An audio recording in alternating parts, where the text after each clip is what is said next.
I'm going to talk a little bit about bathing, forest bathing, but um, I'm also going to start how explaining how everything is connected. Like we all know we all are connected, but I feel like time is connected as well. We start, whatever happened in my life as a child is connected to what I'm living right now in so many ways.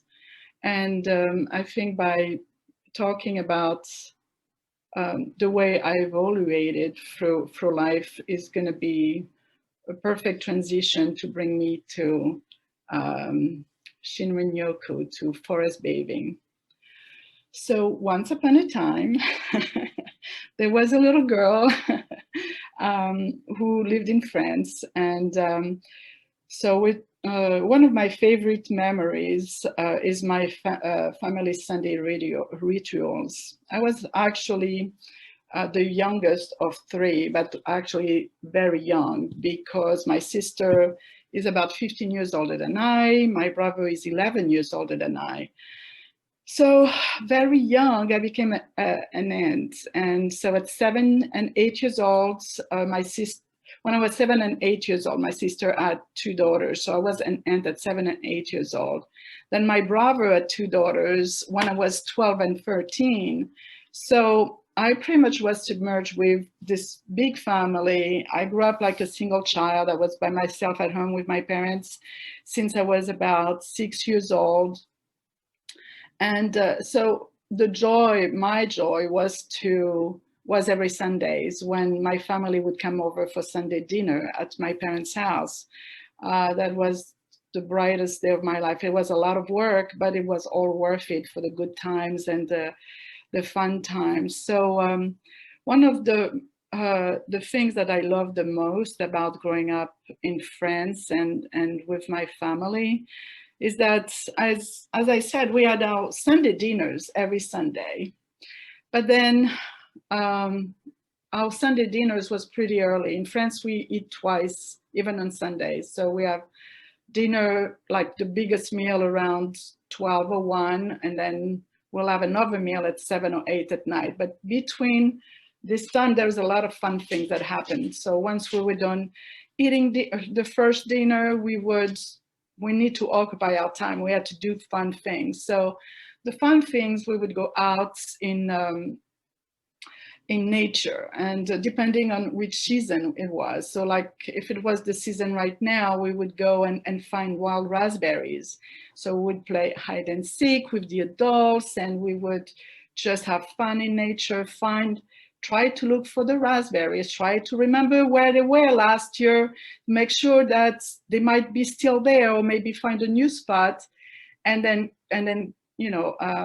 pick raspberries. And then so then when we were out there for 2 or 3 hours, we would come back home. My mom would prepare dinner, and then it was my sister-in-law, and my job to make something glorious out of the raspberries that we could have for dinner, for dessert after dinner. So we made raspberry pies. Sometimes we make a quick little jam, and we could eat it with whipped cream or so forth. So we just had a lot of fun with that.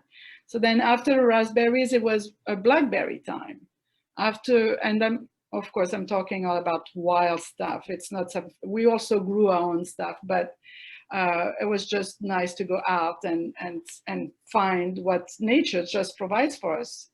So it was blackberries in September. It was all through the year it was mushrooms, but my favorite mushroom was called porcini mushrooms. So we would actually go in September and look for pine trees because they grow underneath pine trees. So we would go and find the porcini mushroom, bring them back, cook some fresh one, dry the rest and to have for the rest of the year. In October, we would go and so the area I'm from in France has 80 volcanoes. They've been extinct forever, but there is a lot of fauna, a lot of things that grow bushes, and one of the volcanoes was surrounded by hazelnut bushes. And I don't know how they got there, but they just were there. And that was another ritual in September or October. Whenever they came up, we would go and pick raspberries and do a hike to the bushes, because, and then, you know, get what we, then in November, it was chestnut time. So we would go into a chestnut tree forest and pick chestnuts. So it was like never ending. We always had a connection with nature, and we would always get, even the adults would always get excited. Oh, I saw some chestnuts. They must be ready. We can go to the woods this Sunday. That's the one. That's what we're doing after dinner. So everybody would get so excited about that, and that's definitely one of my best memories of growing up, where all the kids and all the adults played, like literally played together in the woods and have fun, and that was a lot of fun. So let me see. I think I went. Okay. So then fast forward. So I ended up in 1992. I ended up moving to the U.S. And I was 27 at the time. So I moved to the US and I met my ex-husband, and we got married. We had 2 children. But actually, before I had children, as I got married, we moved to Warrington. And I was trying to figure out what was going on around me. And I picked up a class, a self-hypnosis class at CB West. So I went to the class. It was like a six times workshop. Like we would go for 6 weeks, once a week. And the facilitator was Annalore Goodwin. So of course I was very impressed by this lady. I thought she was the most gentle person I ever met. Very, always happy and smiley, and very, she believed very much in what she was carrying and the spirituality, and she wasn't shy about sharing it. And I had so many questions for her. So she ended up telling me about Circle. And I did go to Circle when it first started at Annalore's house, but I went like 2 or 3 times because my English wasn't too good at the time. And I honestly, I didn't understand everything that was going on. So I was like, well, I'll just take a pause and maybe I can go back later. So I ended up, I stopped going for many, many years, because then I had my children, I raised my family, and we had such a good time growing up, but also things were deteriorating with my ex-husband. He was really sick, and his sickness brought him to a point that it was very difficult for a family to stay together at that time. So we got a divorce. So my children and I were living, the 3 of us were living without dad after that. And I needed a little bit more meaning in my life at that time. So that's when I started looking for Circle again. And guess what? It had moved like literally 10 minutes away from where I lived. I was so thrilled. So I started going again, depending on the time that I had. I always had like all kinds of jobs, and sometimes I had 2 jobs. I was working in a restaurant, and Sunday morning brunch was, so I couldn't always attend service, but I was very excited that Circle was there for me when I was able to go. So what really Circle did for me was, so how can I count the ways? So when I realized that it was something for me, I decided to buy this notebook, and then I used the bulletin. I used the bulletin from Circle, and I glued every single page on the front pages of my notebook. And then every day, every service, I would write down the date, the name of the speaker, and I would write whatever inspired me that day. And so then now I have a whole book with all these inspirations. and that I would go back to. If something was bothering me at some point, I would go back and read a couple pages and find something that, oh yes, I forgot about this. That's a good reminder, and that would make me feel better. So I have to say that honestly, the contents of and the diversity of the speakers that Circle was able um, to portray and to bring. I always was astonished by the genuity of all of the speakers, the way they got to spirituality, the way that they actually were willing to share all that with us. And that was inspiring from A to Z. So I'm very thankful and very grateful to be part of this community now, and to really absorb everything that I can absorb from every single speaker. Every single one has something that, or I will have like some haha moments almost every Sunday, even if it's just a reminder. It's like, oh yes, I forgot about this. This is nice. This is nice to remember how true this is, and how I want this to be more part of my life. So there it is about Circle, which is one of the best places you want to be on the Sunday morning, honestly. And then eventually I started having, so eventually around the same time where I started going back to Circle, I came down with a few illnesses. I went to the doctors, and all of a sudden I had pain in my hips, both my hips. And she ran a bunch of tests on me, and I was pretty sick.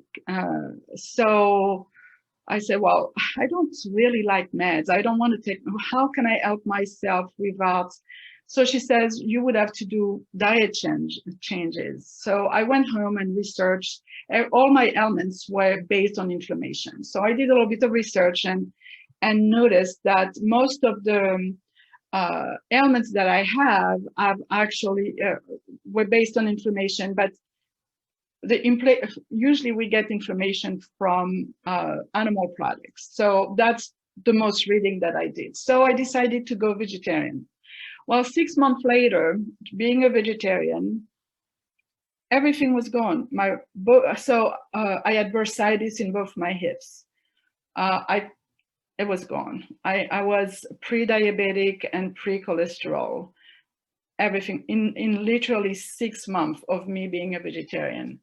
So I'm like, she ran the numbers again, and actually my doctor was a vegetarian as well. She didn't know that's what I was going to do. I didn't know she was. But when I went back 6 months later, I told her what I did. She's like, oh, that doesn't surprise me because I am as well, blah, blah, blah. So long story short, 7 years later, I became a vegan as well. So now it's altogether between 7 years of vegetarian, 3 years of veganism. It's been 11 years, almost 11 years now. And never been back because I feel really good and I haven't had any medical issues, but the one hip pain. So I've had this hip pain, and I did go back to the doctors a few times. They could not figure out what it was. They called it sciatica, but that's what everybody. And I got a few treatments, nothing helped. And as I was going to Circle around that time, one of the speakers there was a Qigong teacher. And so I took a class, and literally Qigong helped my pain for about like 50%. I didn't get rid of it, but I was able to do a lot more things, which is huge at the time. So eventually I started going back to hiking, to going back in nature like I used to in my young years. So in 2017, I started going back hiking once a week. And I would realize that the 50% left of constant pain that I had on my hip would disappear for a few days. And I was like, wait a minute, why is that? And I would come up with all kinds of crazy explanations like, oh, I probably put my feet different ways on the ground and I hit all these rocks and I hit all these roots, tree roots, and it's just probably, you know, my muscles are getting stronger. I don't. So I just came up with all kinds of, but I just could not understand it. But it was there. And so I did a little bit of research again, and I realized I got to know about Shinrin Yoku, which is a so the Japanese started this. So Shinrin means shower in Japanese, and Yoku means forest. So it's like a shower of the forest. And what happens once one goes into the woods or into the forest, the trees, so, oh, I'm sorry, I forgot about something. So the Japanese started this in the 1980s. It was at the time where they were doing a lot of, they were employing a lot of people to work on their little areas, you know, like in the cubicles and things like that. And the more people were working on cubicles, the more people were getting sick. So somebody, I don't know who, I'm still studying a lot every day about it, and I will share more in the future for sure. But one researcher decided to try and send people that were getting sick, so depression, anxiety, tiredness, cancers, everything. And so they decided to try and send like a small group to the forest and have them. And they realized that everybody was actually feeling better. So the cancer was disappearing slowly. The depression was disappearing. The tiredness and anxiety were disappearing. So they said there's something to it, we just don't know what. So they started collecting samples and the trees and trying to figure out. So they came up with an explanation. Trees actually release a chemical, and the chemical that is like a essential oil. So the essential oil, what the essential oil does when it's released by the trees, it actually heals the trees themselves if they have a broken branch or if they have, you know, whatever, and it, or if they have like a disease at the root system where that needs to be healed, they actually heal themselves. They heal other trees. They heal everything that's around them, all the other little bushes and even all the creatures, you know, that are in a forest. Everything that lives in a forest, in the woods, gets benefits from it. So those essential oils / chemicals are called phytoncides. So the phytoncides are released, and then once a human goes into the forest and walks very slowly and then just breathes and tries to ground themselves and feel the ground they walk on, and actually just immerse themselves in the life of the forest, they actually are able to breathe in those phytoncides. And now there is research in Japan, but the Americans are catching up with it, and many other areas of the world. And they are doing, there was an article not long ago in the Wall Street Journal about it, about the researchers that are starting to realize that there is such a thing. So what's happening is that in the physical body, once you inhale the phytoncides, it actually strengthens our immune system. And what it does as well, it strengthens. So I didn't know this, but we have killer cells in our body, and the job of the killer cells is to destroy they're part of our immune system, and their job is to destroy any elements that we have, because we're not supposed to, we didn't come on this earth to be sick all the time. Came here to enjoy this beautiful earth and to be healthy and happy and rejoice every moment, and enjoy every single thing that earth has to offer to us. So even if our immune system is a little lower or is not working as well, if you go for a walk in the forest for an hour every day, you have the capability with the forest and the phyton size to heal yourself. I am very passionate. This is my new passion. I don't know nearly as much as everybody else out there. But I'm learning every day, and I am very excited that there is such a thing. I'm very excited to, when I think back, that the way I used to live back home was, I didn't know, but I knew. We didn't know what we were doing, that what we were doing was very helpful to us, but I feel like we knew. We knew, but our brain maybe was not able to explain it, but it was, nature always was calling to us. So I ended up creating this new group among Circle of Miracle, where I do forest bathing once a month on the third Thursday of every month from 9:30 to 11:30 for 2 hours. And I just love it so much because I am able to share. Every time we go out, I try to learn something new, and I try to share with the people that are there. And honestly, I have to say that I had another, just by going out this past Thursday with Glenda, I had a aha moments out there. All we did, we did a lot of, we were quiet a lot. We did meditate along a creek and in the middle of the woods. We did a lot of breathing. And what we did also, as we were walking, we were looking everywhere. We were finding all the little creatures.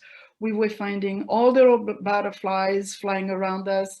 We were finding all these flowers that we didn't know what they were. And we were paying so much attention to everything surrounding us that when I got home, I had such joy going through this. And I realized, I said, you know what, Rachelle, what you and Glenda did today, you were in the present the whole time. And we all know that the more in the present we live, the better it is for all of us. But what is it even? Like, how can you even just live in the present? But this was like, oh my gosh, it's just being able to look at everything and enjoying everything that was surrounding us. That was the pure present. And I think that's why I felt so much joy.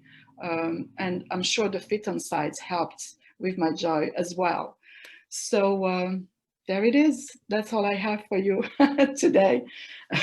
Thank you very much for, excuse me. Thank you very much all for being here and for listening to my story.